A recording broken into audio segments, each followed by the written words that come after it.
Donc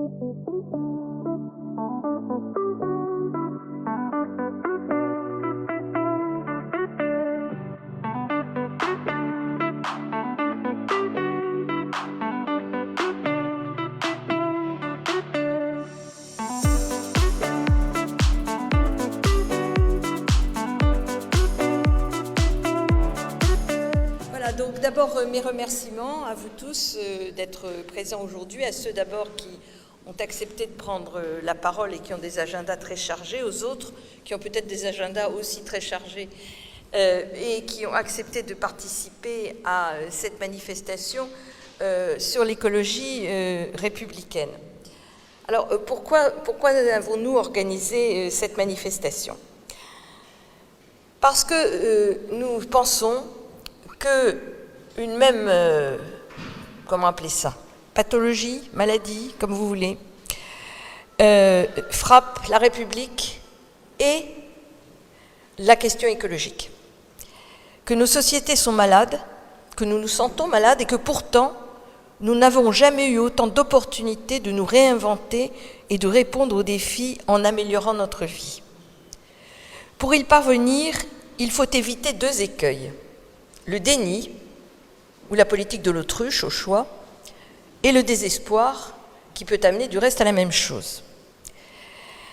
C'est George Orwell qui écrivait dans, je crois que c'est dans La ferme des animaux, en s'exprimant déjà sur ce qu'on n'appelait pas encore à l'époque le conspirationnisme, mais dont le principe existait déjà, qu'il y a une tendance à voir partout des conspirations et que cela répond sans doute à quelques besoins psychologiques de notre époque avec des penchants sur la face obscure de l'humanité. On était temps après la guerre, juste après la guerre. Donc cette tendance-là, elle n'est pas tout à fait nouvelle. Le désespoir et le déni se manifestent par une montée des extrêmes, de l'intolérance, de la fermeture aux autres. Et en fait, on peut relire ce que disait à cet égard Albert Camus.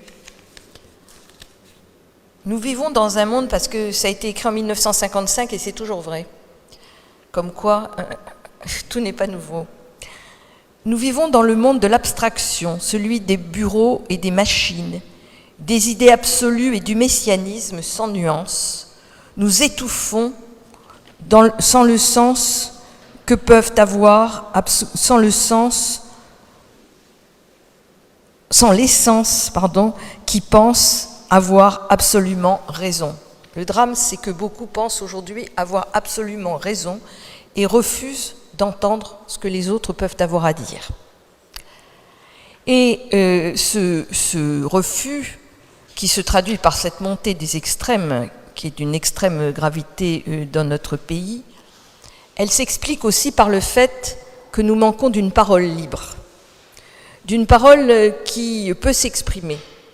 Et là aussi, on trouve une très jolie citation que je vais vous lire, que j'ai trouvée dans un livre récent de Birnbaum qui est consacré à la question justement de la nuance, qui écrit « À lire 1984, on comprend que cette logique de la bienveillance systématique pour triompher doit forcément en finir avec deux qualités qui fondent la dignité humaine et qui peuvent se mettre en travers de la haine, à savoir la capacité à se souvenir et l'art du dialogue.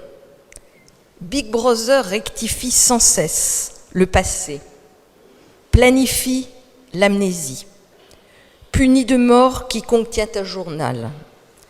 Il contrôle le langage, orchestre la création d'une novlangue dont les mots, entre guillemets, enfin débarrassés de toute ambiguïté et de toute nuance, annihilent la sincérité du moment présent, le rappel du passé, et par là même toute possibilité, toute pensée et toute possibilité déviante. Le mot d'ordre de cet après-midi sera celui de la liberté de penser et de dire les choses comme on les sent. Nous ne pouvons pas, en un après-midi, traiter de tous les sujets, évidemment. Nous avons donc organisé cette journée pour qu'elle soit d'abord positive, parce que nous avons une responsabilité et un devoir d'être positifs.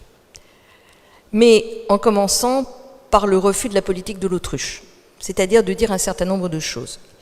De dire un certain nombre de choses au niveau de ce qui se passe sur ce que l'on appelle la crise écologique, qui est en fait la crise de la société, que nous regarderons sur deux angles qui sont ceux du climat avec le professeur de Pertuis et de la santé avec le professeur Grimfeld, puis sous l'angle de la République avec la question de la corruption qu'évoquera Chantal Cutajar et la question essentielle de l'éducation que M. Aubin nous traitera, et je renvoie au rapport remarquable qu'il a écrit sur ce sujet. On aurait pu parler de beaucoup d'autres sujets, hein, mais enfin nous avons pris cela parce qu'il nous paraissait très significatif. Puis la deuxième table ronde s'intéressera aux solutions, et la troisième sera un débat plus politique parce que nous sommes persuadés qu'écologie et République réunis, c'est le fondement, le creuset dans lequel l'immense majorité de la société française devrait pouvoir se retrouver. Voilà, c'est extrêmement ambitieux, mais je suis sûre que grâce à vos interventions, celles des intervenants et celles de la salle, nous allons avoir une après-midi absolument passionnante, et j'invite donc les intervenants de la première table ronde à bien vouloir me rejoindre à la tribune.